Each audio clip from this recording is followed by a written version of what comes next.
They've known. They've always known.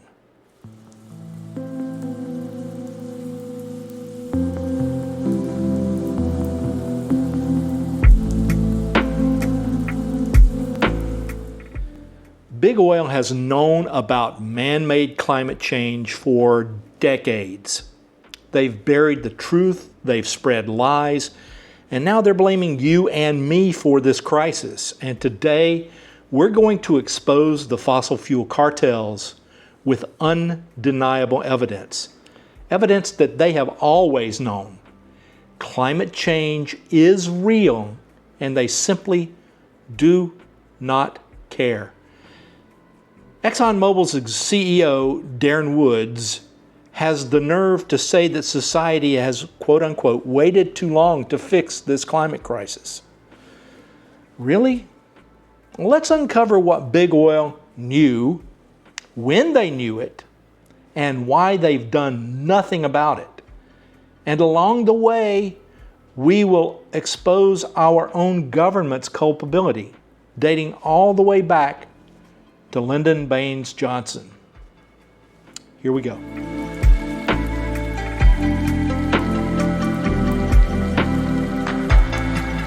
Welcome back to Jim's EV Adventures and a little segment that I like to call Fractured Climate. My name is Jim, and I'm a father, a grandfather, a meteorologist, an investigative bloodhound, a YouTube creator, a writer, and a U.S. Air Force veteran. I hold degrees in weather forecasting and in natural science, and I've spent years chasing facts. Back in the early 2000s, I was a climate skeptic. I have to admit that. I was actually a full-on climate denier. I thought man-made climate change was completely overblown. But then as time went by, I started digging, and what I found changed everything. The climate debate isn't just science. It's been hijacked by politics and by Big Oil's money. And I'm here to cut through the noise with facts, not talking points, facts. If you're ready to learn, then stick with me. But if you've already made up your mind, I'd just as soon you move along somewhere else, because facts tend to get in the way of your irrelevant beliefs. Here we go.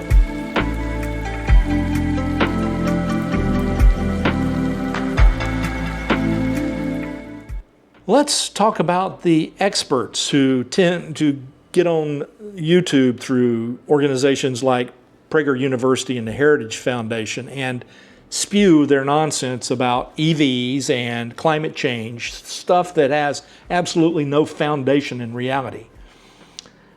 One of these experts was a fellow at the Manhattan Institute, and let's just look and examine the Manhattan Institute for just a minute. They've raked in over $1.3 million from ExxonMobil over these past few years. And from the outset, you can see that Big Oil funds institutes like Manhattan Institute, Center for Energy Policy, to push doubt and create red herrings. They are masters at casting uncertainty, but their experts are not atmospheric scientists. They are all political hacks with a fat paycheck from the fossil fuel cartels. These experts thrive on confusion, not truth. But I'm not here to sling mud. I'm here to bring evidence. And let's dive into Big Oil's own documents to see what they have known for almost 70 years. 70 years. Let's take this step by step.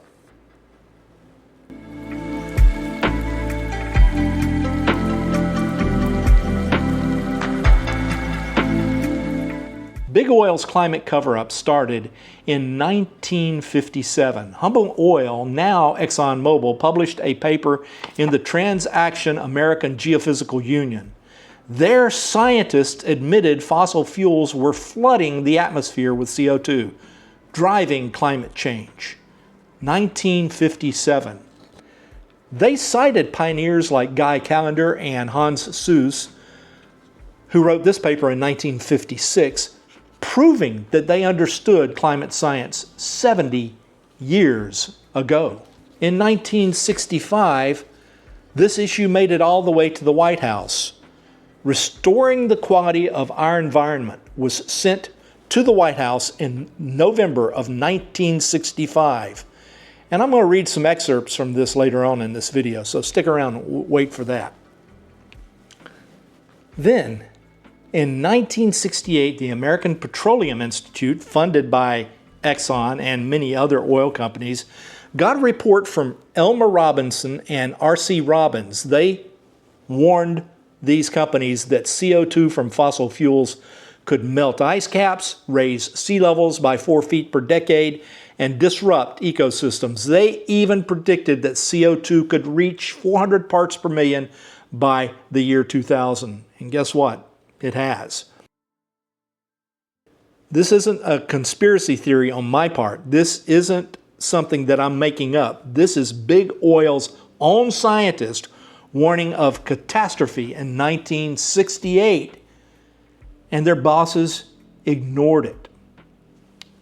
By 1978, James Black wrote an internal memo, this very memo right here, and it was called the greenhouse effect. He warned that CO2 emissions could raise global temperatures, melt polar ice caps, cause crop failures, and trigger extreme weather. And he gave them then a 5 to 10 year window to act back in 1978. But it doesn't end there. In 1982, Exxon's M.B. Glasser confirmed a scientific consensus. Doubling CO2 would raise global temperatures by about 3 degrees Celsius, altering rainfall and ecosystems, and he admitted these changes were already underway in this report right here called CO2 Greenhouse Effect. Yet, Exxon, and you can see their name clearly on this paper, Exxon kept silent, chasing profits over people. Let's not stop there. In the 1990s, Exxon and others ramped up denial campaigns, funding groups like the Global Climate Coalition to spread misinformation, adopt a wait-and-see attitude. They pushed pseudoscience to delay regulations, even as their own research confirmed the crisis. Big Oil didn't just hide the truth, they paid millions to distort it. This is their playbook, and it has been running for decades. Let's go back and take some time to read excerpts from these papers year by year, and this will be a really eye-opening summary. You can follow along the screen if you would like to, or you can just skip ahead to the next segment. I'll put the chapters in the description below, so you don't have to listen to all this if you don't want to. But I suggest you do.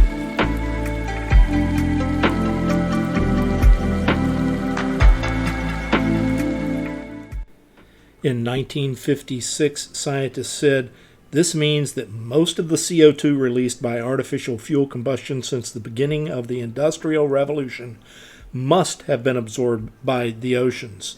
The increase of atmospheric CO2 from this cause is at present small, but may become significant during future decades if industrial fuel combustion continues to rise exponentially." In 1957, the Humble Oil paper said, "Although appreciable amounts of carbon dioxide have undoubtedly been added from soils by tilling of the land, apparently a much greater amount has resulted from the combustion of fossil fuels." By 1965, in the report to the White House, it says, "We are fairly certain that fossil fuel combustion has been the only source of CO2 coming into the atmosphere during the last few years, when accurate measurements of atmospheric carbon dioxide content have been available." In the 1968 report prepared for the American Petroleum Institute, it says, "If the Earth's temperature increases significantly, a number of events might be expected to occur, including the melting of the Antarctic ice cap, a rise in sea level, warming of the oceans, and an increase in photosynthesis. In that same paper, they summarized, it is clear that we are unsure as to what the long-lived pollutants are doing to our environment. However, there seems to be no doubt that the potential damage to our environment could be severe. In the 1969 paper, they said we should avoid being misled because such other factors as dust, sunspots, or changes in local weather patterns may temporarily offset the long-term and perhaps irreversible effects of CO2. In the 1978 paper by J.F. Black by Exxon Research and Engineering, he said, in light of this and other models, it is generally accepted by climatologists that doubling of the carbon dioxide concentration in the atmosphere would produce from 1.5 to 3 degrees Celsius warming at the Earth's surface in the lower and mid-latitudes, with about 2 to 3 times greater effect at the poles. In 1982, again, Exxon Research and Engineering, M.B. Glasser wrote in his paper titled CO2 Greenhouse Effect, mitigation of the greenhouse effect would require major reductions in fossil fuel combustion. Wow. This is from a fossil fuel company. Of note, in this particular paper, there was a table prepared that predicted the 2015 atmospheric CO2 to be 407 parts per million. That was predicted in 1982, and the actual 2015 numbers were 401. That's a pretty accurate model, in my opinion. In the same paper, he wrote this: depending on the actual global energy demand and supply, it is possible that some of the concerns about CO2 growth due to fossil fuel combustion may be reduced if fossil fuel use is decreased due to high price, scarcity, and unavailability. I don't think that went over too well with his bosses.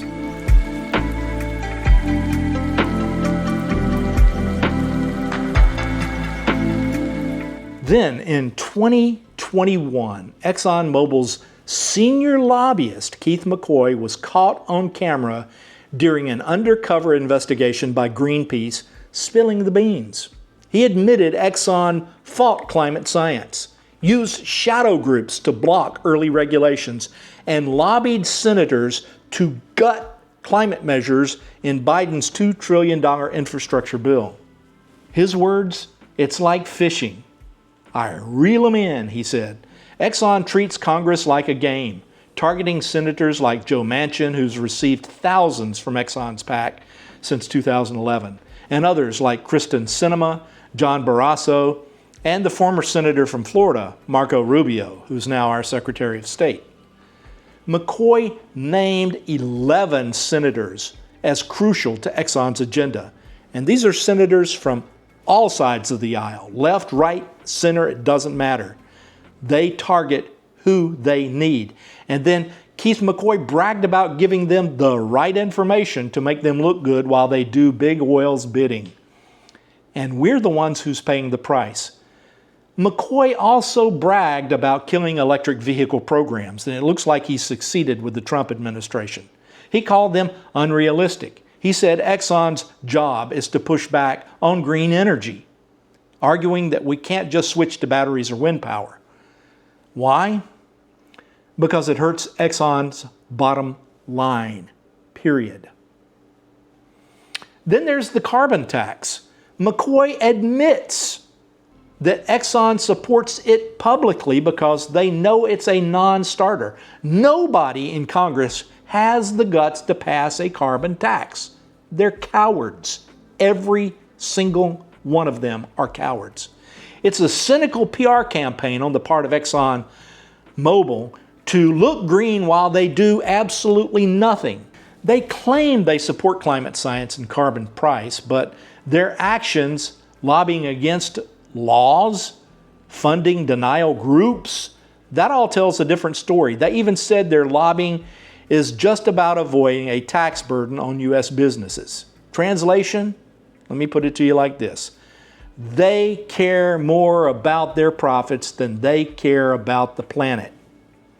They're not just dodging responsibility, They're profiting from our planet's destruction, and they know it, and they've always known it.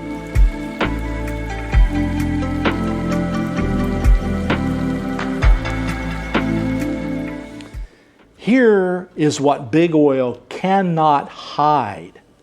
CO2, methane, and nitrous oxide, three of the most dangerous greenhouse gases we have been skyrocketing for years. Oxygen's dropping a little, but that's only because it's being consumed in the carbonization process when CO2 is created in the burning of oil. Global temperatures and sea levels are rising. They're measured in real time. You can measure this anywhere, just simply adding a trend line to the average maximum and average minimum temperature for any station on the face of the earth today.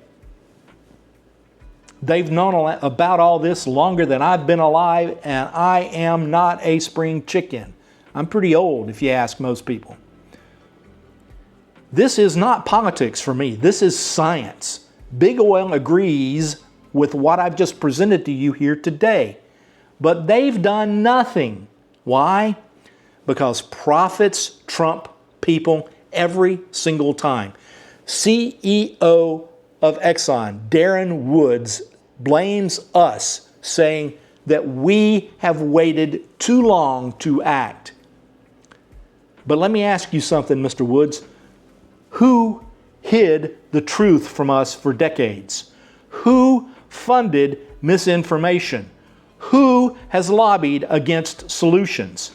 The fossil fuel cartels are the drug dealers of climate change, and we are the ones who are suffering for it, not them.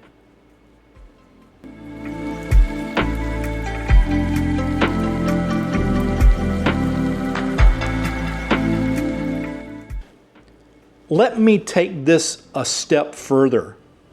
Big Oil's lies have a body count. Their decades of denials have fueled climate disasters that hit us where we live. Let's look at 2024 alone. Hurricane Helene devastated the Southeast with over 200 deaths and $30 billion in known damages and probably more. This has all been linked to warmer ocean waters driven by fossil fuel emissions. This is a cycle that has been proven over and over again in scientific study after scientific study. These aren't just numbers. These are people's homes, their livelihoods, their very lives. Exxon's 1968 report predicted melting ice caps and rising sea levels, yet they kept pumping oil. Their 1978 memo warned of crop failures, and today droughts are slashing harvests in Africa and Asia. Big Oil knew this day was coming, and they chose profits over prevention. Every flood, every fire, every lost life due to climate change is on their hands. And they have the gall to blame us? It's time to hold them accountable for the chaos that they have caused and are causing. Just like we held Big Tobacco accountable for the lives they are responsible for ruining over these past years, we must also hold Big Oil accountable.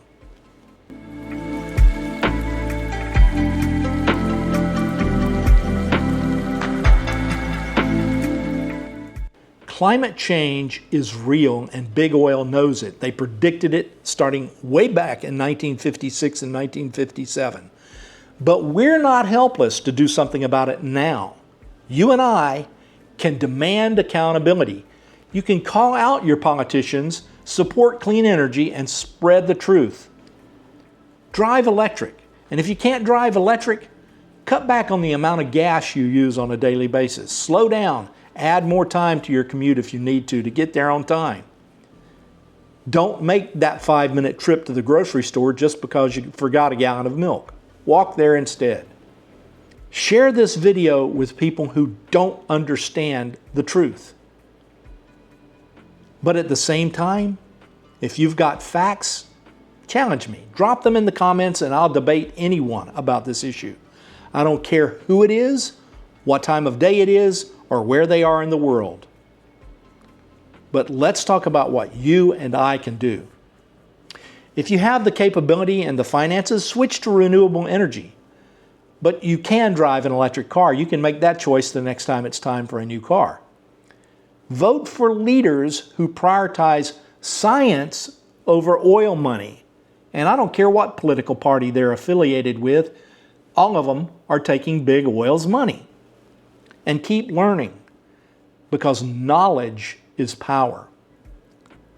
This is Fractured Climate. I'm Jim from Jim's EV Adventures. Join me in life's classroom. And until then, I'll see you out there or somewhere along the route from point A to point B. Take it easy, everybody.